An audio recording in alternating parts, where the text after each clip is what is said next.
Good morning students. તો આજે આપણે યુનિટ નંબર 3 જે અલ્કલોઇડ છે એમાં તમને અલ્કલોઇડ એટલે શું એનું વ્યાખ્યા, પછી વર્ગીકરણ, ગુણધર્મો, નિકોટીન, પાપાવેરિન અને એટ્રોપિનનું બંધારણ પુરવાર કરાવી દીધું છે. આજે આપણે એટ્રોપિનનું બંધારણ પુરવાર કરવાનું છે, એની ચર્ચા કરવાનું છે અથવા એને રીકેપ કરવાનું છે. તો આ છે એટ્રોપિનનું બંધારણ. તમે આમ લખી શકો અથવા આવી રીતે લખી શકો અથવા આવી રીતે લખી શકો. તો એટ્રોપિનનું અણુસૂત્ર છે C17H23NO3 છે. એનું જળ વિભાજન કરીએ જેમાંથી આપણને ખ્યાલ આવે છે કે એસ્ટર સમૂહ હાજર છે એટ્રોપિનમાં. તો એટ્રોપિનને બેરિયમ હાઇડ્રોક્સાઇડ વડે જળ વિભાજન કરતા અથવા ગરમ કરીએ તો એમાંથી બે નિપજ મળે, ટ્રોપિક એસિડ અને ટ્રોપિન. તો આનું જળ વિભાજન કરીએ તો ઓક્સિજન પરમાણુ સાથે હાઇડ્રોજન જોડાય અને કાર્બોનિલ સાથે OH જોડાય, એટલે આમાંથી એક હાઇડ્રોજન જોડીએ તો આને કહેવામાં આવે છે ટ્રોપિન, જે એક પ્રકારના દ્વિતીયક આલ્કોહોલ છે. અને આ મળે છે એસિડ, જેનું નામ છે ટ્રોપિક એસિડ. તો આ બે નિપજ મળે છે. તો આના પરથી આપણે શું કહી શકીએ છીએ કે એટ્રોપિન, ટ્રોપિક એસિડ અને ટ્રોપિન આ બંનેને આપણે પ્રક્રિયા કરીએ તેમાંથી એક એસ્ટર સમૂહ મળે તો આને કહેવાય OCOO, એટલે એક પ્રકારના એસ્ટર છે. એટલે એટ્રોપિન છે, ટ્રોપિક એસિડ અને ટ્રોપિનનો એસ્ટર છે. હવે આથી એટ્રોપિનનું બંધારણ સાબિત કરવા માટે સૌપ્રથમ આપણે શું કરવાનું છે, ટ્રોપિક એસિડ અને ટ્રોપિન આ બંનેના બંધારણ સાબિત કરવા જોઈએ. તો આપણને એટ્રોપિનનું બંધારણની સાબિતી મળે. તો સૌપ્રથમ આપણે જોઈએ, બે સાથે સાથે રાખીએ તો વધારે ખ્યાલ આવશે. તો આ છે ટ્રોપિક એસિડનું બંધારણ, ના બાજુ આપણે લખીએ ટ્રોપિનનું બંધારણ. તો સૌપ્રથમ ટ્રોપિક એસિડ, તો ટ્રોપિક એસિડનું અણુસૂત્ર મોલિક્યુલર ફોર્મ્યુલા થાય અહીંયા છે C9H10O3 છે. તો આ બંધારણમાંથી તમને ખ્યાલ આવે છે કે આમાં COH છે અને OH છે. OH સમૂહ હોય તો ટ્રોપિક એસિડનું એસિટાઇલેશન કરી શકીએ, તેમાંથી આપણને શું મળશે, મોનો એસિટેટ વ્યુત્પન્ન મળે. મોનો એસિટેટ વ્યુત્પન્ન ક્યારે મળે, જ્યારે OH સમૂહ હાજર હોય ત્યારે. આના પરથી આ જ રીતે ટ્રોપિનનું અણુસૂત્ર થાય C8H15ON લખી શકો તો એનો લખી શકીએ. તો ટ્રોપિનનું એસિટાઇલેશન અને બેન્ઝોઇલેશન પ્રક્રિયા કરીએ તો અહીંયા હાઇડ્રોજન છે, તો શું મળશે આપણને, મોનો એસિટેટ અથવા મોનો બેન્ઝોએટ વ્યુત્પન્ન મળે છે. આ બે વ્યુત્પન્ન મળશે, બરોબર. તો આ બે વ્યુત્પન્ન મળે, આમાં મોનો એસિટેટ મળે અને આમાં બી મોનો એસિટેટ અથવા મોનો બેન્ઝોએટ વ્યુત્પન્ન મળે છે, બરોબર. તો બંનેની જ્યારે એસિટાઇલેશન અથવા આમાં બી બેન્ઝોઇલેશન કરીએ તેમાંથી મોનો એસિટેટ વ્યુત્પન્ન મળે તો આપણે શું કહી શકીએ છીએ કે આમાં OH સમૂહ હાજર છે. શુંમાં, ટ્રોપિક એસિડમાં. અને ટ્રોપિનમાં પણ OH સમૂહ હાજર છે.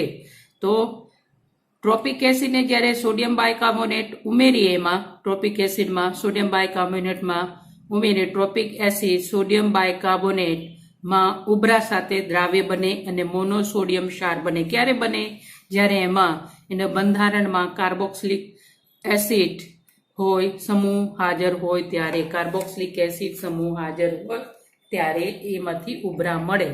તો આ છે ટ્રોપિક એસિડને તટસ્થ ફેરિક ક્લોરાઇડના દ્રાવણ સાથે એ રંગ આપતો નથી. એ રંગ ક્યારે આપે, જ્યારે એમાં ફિનોલિક OH સમૂહ હોય ત્યારે.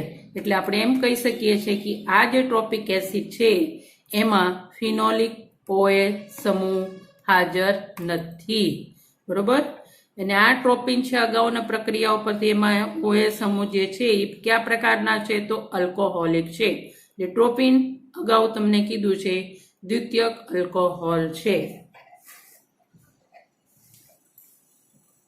તો આ છે જ્યારે ટ્રોપિક એસિડમાં અલ્કલી ઉમેરીએ તો એના સાથે ક્ષાર બનાવે, ને જે ક્ષાર બને છે મોનો બેઝિક એસિડ બને. તો આ પ્રક્રિયા છે.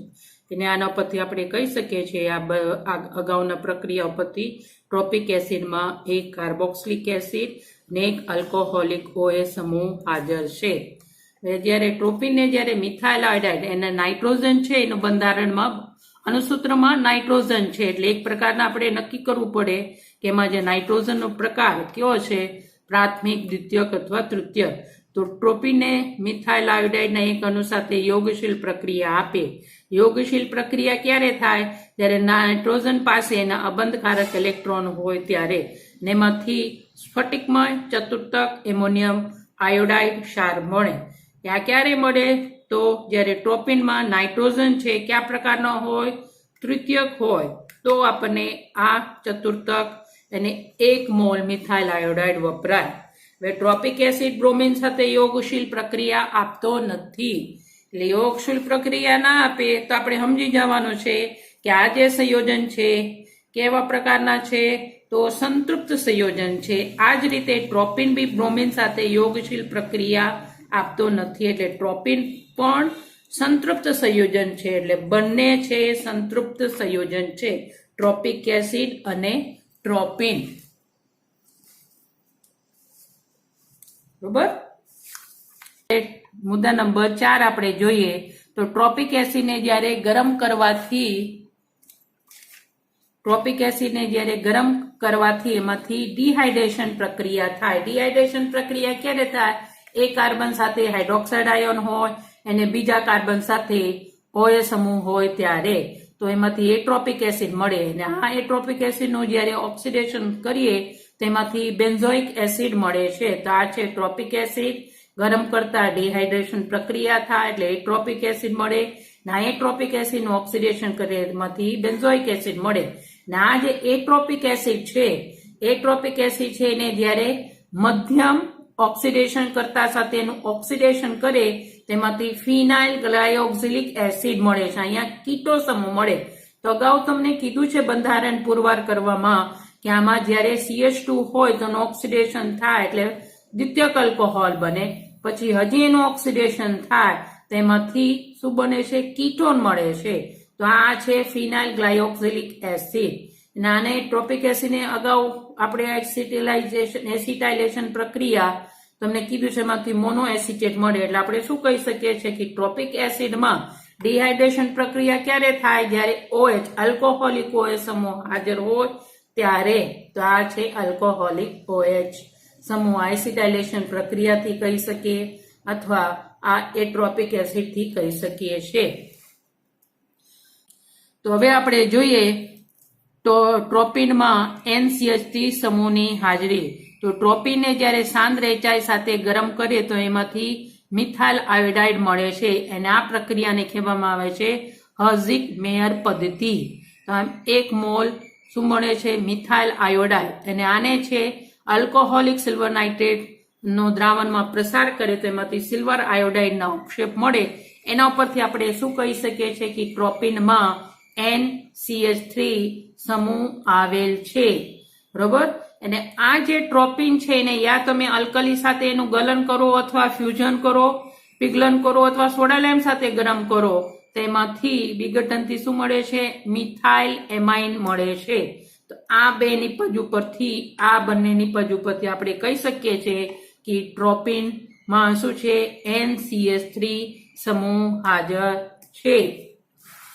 બરોબર.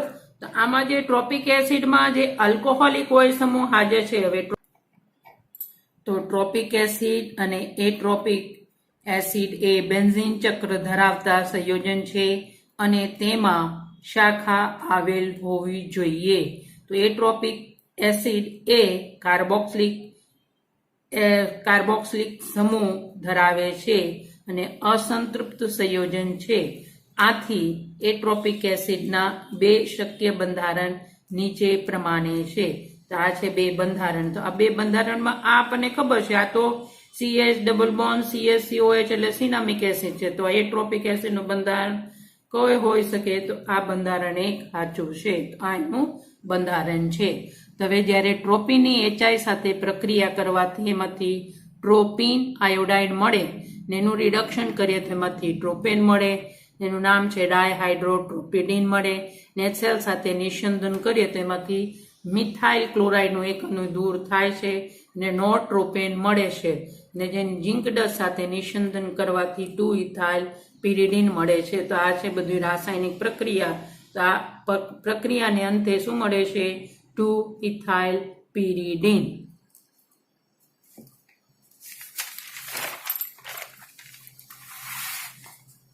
તો અગાઉ તમને કીધું છે કે ઉપરોક્ત બંને સંયોજનોમાંથી એટ્રોપિક એસિડનું બંધારણ 1 છે। તો આ છે 1, તો આ છે બંધારણ 1 એટ્રોપિક એસિડ, બરોબર। પછી ટ્રોપિક એસિડમાંથી પાણીનો એક અણુ દૂર થવાથી શું બને છે? એટ્રોપિક એસિડ। તેથી ટ્રોપિક એસિડના 2 શક્ય બંધારણ નીચે પ્રમાણે છે। જે ટ્રોપિક એસિડ છે એમાંથી પાણીનો અણુ દૂર થાય અને એમાંથી એટ્રોપિક એસિડ મળે। એ ટ્રોપિક એસિડના 2 બંધારણ આપણે લખી શકીએ, આ કાર્બન સાથે યા અહીંયા CH2OH હોઈ શકે, તો આ કાર્બન સાથે મિથાઇલ અને અહીંયા OH હોઈ શકે। તો આ બંધારણ છે ટ્રોપિક એસિડ, આ ટ્રોપિક એસિડ। આ બંનેમાંથી ટ્રોપિક એસિડનું બંધારણ 1 છે અને આ બંધારણ આપણે સાબિત કરી શકીએ તેના સંશ્લેષણ દ્વારા। તો અગાઉ તમને જે ટ્રોપિનમાં કીધું છે કે ઉપરના પ્રક્રિયા પરથી, અગાઉના ઉપર જે ઉપરોક્ત પ્રક્રિયા પરથી આપણે શું કહી શકીએ છીએ કે ટ્રોપિનમાં OH સમૂહ, NCH3 સમૂહ ને પિરિડીન કેન્દ્ર હાજર છે, જેમાં બીજા સ્થાનમાં ઉપશૃંખલા છે। તો આપણે તમને બતાવવા માટે તો આ છે ટ્રોપિન, એને HI સાથે ગરમ કરીએ તો આમાંથી OH, એનામાંથી હાઇડ્રોજન અને આ OH નું વિસ્થાપન આયોડિન વડે થાય એટલે ટ્રોપિન આયોડાઇડ મળે, ટ્રોપિન આયોડાઇડ મળે ને એનું રિડક્શન કરીએ તેમાંથી શું મળે છે?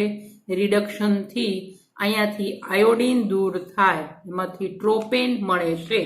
આને HCl ની હાજરીમાં નિસ્યંદન ડિસ્ટિલેશન કરીએ તો આમાંથી આ જે મિથાઇલ છે એને મિથાઇલ ક્લોરાઇડ તરીકે દૂર થાય ને અહીંયા આ મિથાઇલનું વિસ્થાપન હાઇડ્રોજન વડે થાય, એમાંથી મળે છે ટ્રોપિડીન। શું મળે છે? નોર ટ્રોપેન અથવા નોર ડાયહાઇડ્રોટ્રોપિડીન ને એનું ડિસ્ટિલેશન કરીએ તેમાંથી શું મળે છે? 2 ઇથાઇલ પિરિડીન। તો ઉપરોક્ત પ્રક્રિયામાં મળતો ટ્રોપિન આયોડાઇડ એ શું કરે છે? આલ્કોહોલના વિસ્થાપનથી મળે છે। ત્યારબાદ આ આયોડાઇડનું વિસ્થાપન હાઇડ્રોજન વડે થવાથી ટ્રોપેન મળે છે ને ટ્રોપેનમાંથી મિથાઇલ ક્લોરાઇડની ઉત્પત્તિ જે બને છે N મિથાઇલ સમૂહની હાજરી સૂચવે છે અને છેલ્લે 2 ઇથાઇલ પિરિડીન A, 2 ઇથાઇલ પિરિડીન A, તો ટ્રોપેનમાંથી મિથાઇલ ક્લોરાઇડની ઉત્પત્તિ એ NCH3 સમૂહની હાજરી સૂચવે છે અને છેલ્લે 2 ઇથાઇલ પિરિડીન A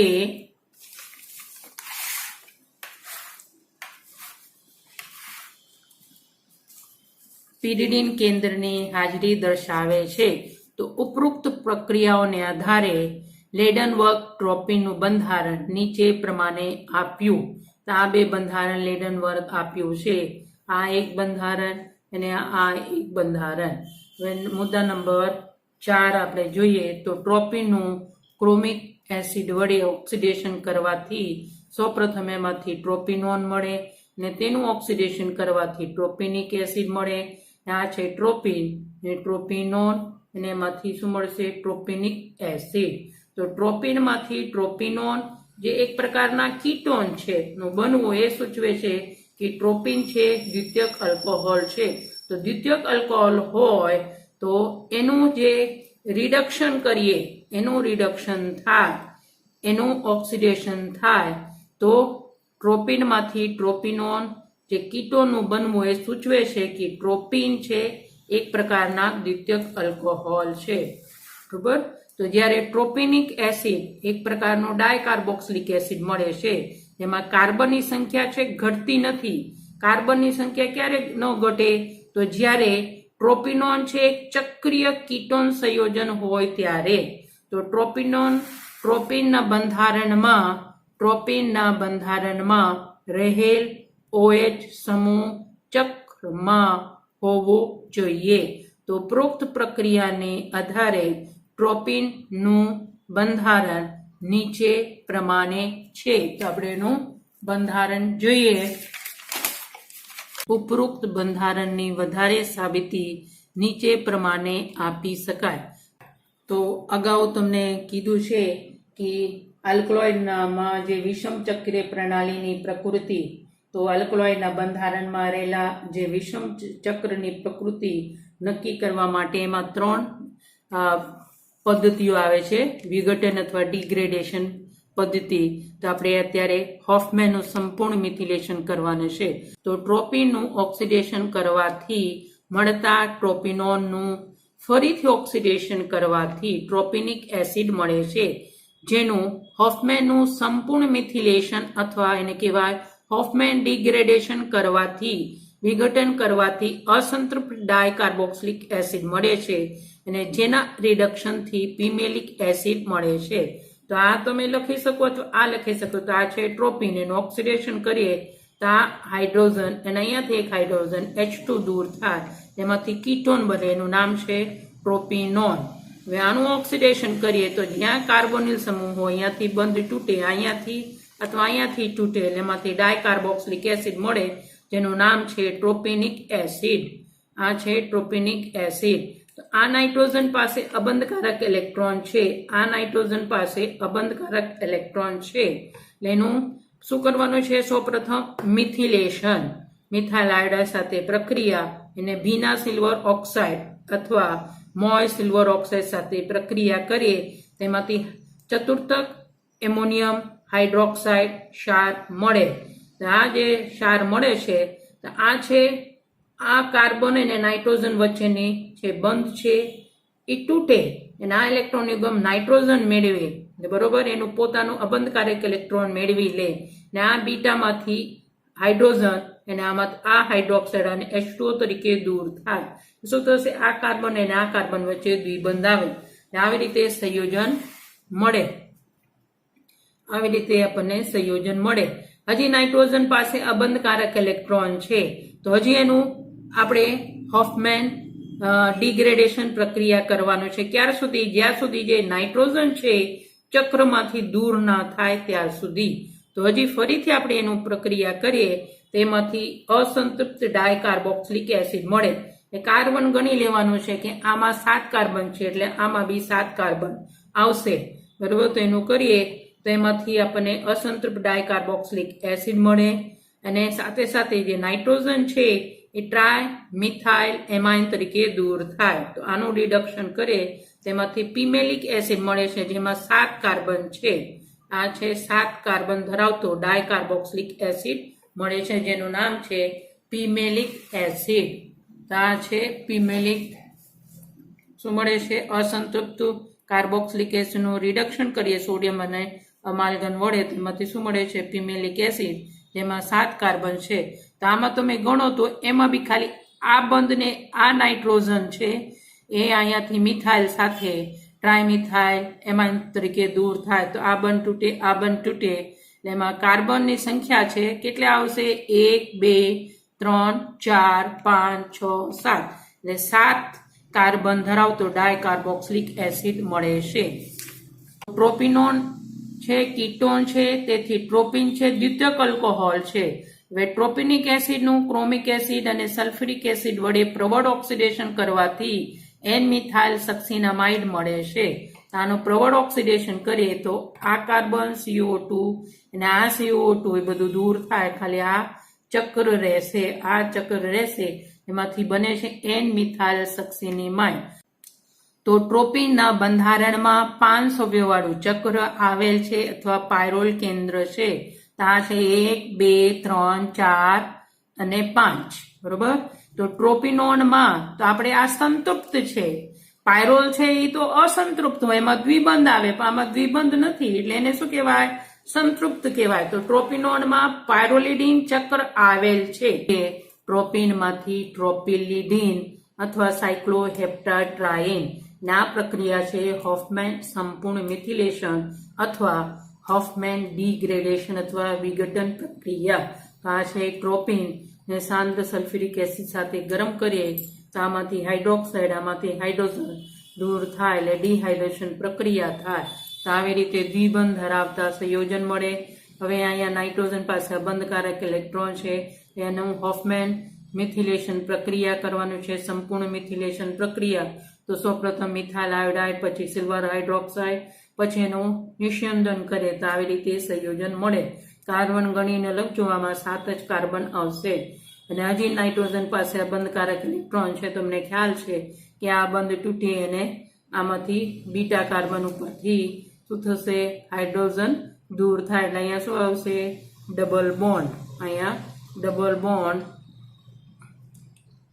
આ છે અહીંયા ડબલ બોન્ડ, અને પછી ફરીથી અહીંયા નાઇટ્રોજન પાસે છે તો આ નાઇટ્રોજન છે, આ આલ્ફા અને આ બીટા. તો અહીંયા તો આ એને કહેવાય સાયક્લોહેપ્ટાટ્રાઇન, અથવા આનું નામ છે ટ્રોપિલિડીન.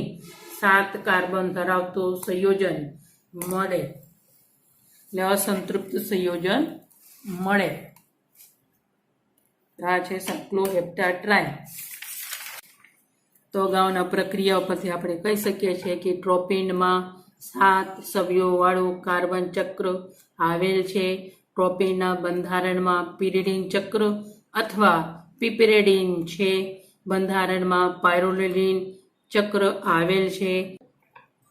NCH3 સમૂહ હાજર છે. ટ્રોપિનમાં એક નાઇટ્રોજન પરમાણુ છે જે પાયરોલિડીન અને પિપેરેડીન ચક્ર વચ્ચે NCH3 સમૂહ તરીકે સામાન્ય છે, કોમન છે. પછી રોબિન્સને એમ વિચાર કર્યો કે ટ્રોપિનોનના માળખામાં નું જે જળ વિભાજન માળખાનું ટ્રોપિનોનના માળખાનું જ્યારે જળ વિભાજન કરે તેમાંથી 3 નિપજ મળે છે. તો આ 3 નિપજ મળે તો અહીંયા જળ વિભાજનથી સક્સિનાલ્ડિહાઇડ, મિથાઇલ એમાઇડ અને એસિટોન CH3COCH3 એસિટોન, આ 3 નિપજ મળે છે. આ જે 3 નિપજ છે એનું જોડાણ કરીએ અથવા પ્રક્રિયા કરીએ ડબલ મેનેજ પ્રક્રિયા અથવા દ્વિમેનેજ પ્રક્રિયા તો શું થશે, એમાંથી 2 નું H2O દૂર થાય, એમાંથી ટ્રોપિનોન મળે. પરંતુ આ જે ટ્રોપિનોન મળે છે એનું જે ઈલ છે એ ઓછા પ્રમાણમાં મળે છે, બરોબર. તો ઉપરોક્ત બધા જ પુરાવાઓને આધારે ટ્રોપિનનું બંધારણ નીચે પ્રમાણે સાબિત થાય છે. તો આ છે ટ્રોપિનનું બંધારણ.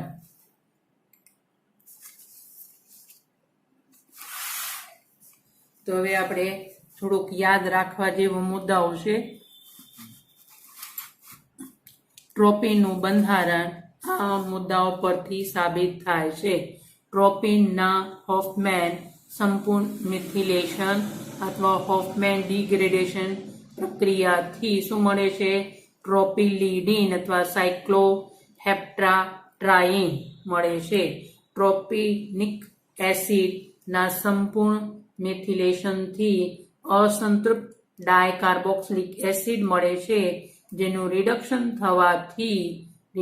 થવાથી પિમેલિક એસિડ મળે છે.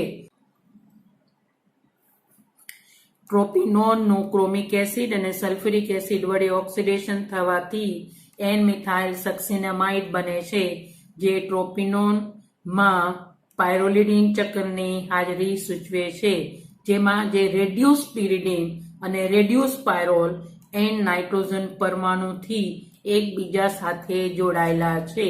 એટલે રેડ્યુસ પિરિડીન એટલે શું કહેવાય, પિપરેડીન, અને રેડ્યુસ પાયરોલ એટલે શું કહેવાય, પાયરોલિડીન.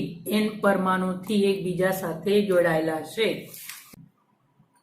તો ટ્રોપિક એસિડનું સંશ્લેષણ છે મેકેન્ઝી અને વુડ 1919. તેના માટે સ્ટાર્ટિંગ મટીરિયલ એસિટોફિનોન ને HCN સાથે યોગશીલ પ્રક્રિયા કરવાનું છે. સાયનોહાઇડ્રિન વ્યુત્પન્ન મળે. એસિડિક જળ વિભાજન કરીએ તો આ CN છે કાર્બોક્સિલિક એસિડમાં રૂપાંતર થાય, એમાંથી એક્ટ્રોલેક્ટિક એસિડ મળે ને જેનું નીચા દબાણ આપીને એને ગરમ કરતા એમાંથી એક્ટ્રોલેક્ટિક એસિડ મળે છે. HCl સાથે યોગશીલ પ્રક્રિયા કરીએ તો આ ઇલેક્ટ્રોન છે અહીંયા જોડાશે એટલે અહીંયા C માં આંશિક ચાર્જ આવે માઇનસ, એટલે પ્રોટોન અહીંયા જોડાશે આ કાર્બન સાથે, અને આ Cl માઇનસ છે આ CH2 સાથે જોડાય, એમાંથી ક્લોરો વ્યુત્પન્ન મળે, જેનું જલીય પોટેશિયમ કાર્બોનેટ સાથે પ્રક્રિયા કરતા જે Cl છે HCl તરીકે દૂર થાય અને Cl નું વિસ્થાપન OH વડે થાય એટલે આપણને શું મળશે, ટ્રોપિન.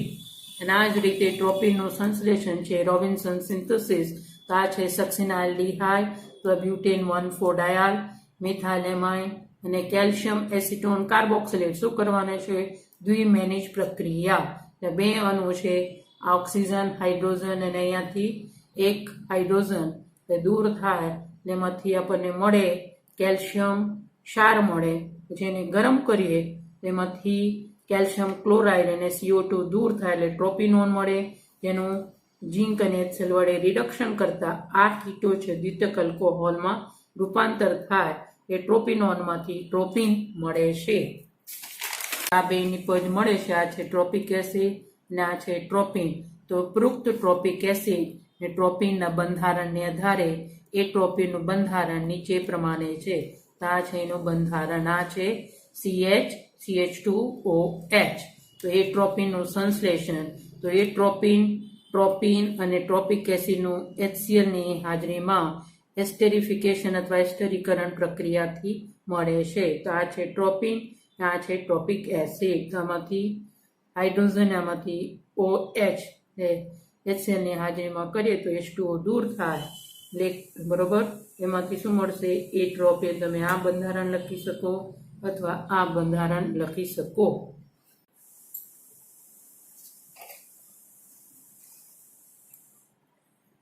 તો આ સાથે તમને યુનિટ નંબર 3 અને યુનિટ નંબર 4 બંને યુનિટમાં બધા ટોપિક તમને પૂરું કરાવી દીધું છે. બધાને બેસ્ટ ઓફ લક અને આવજો.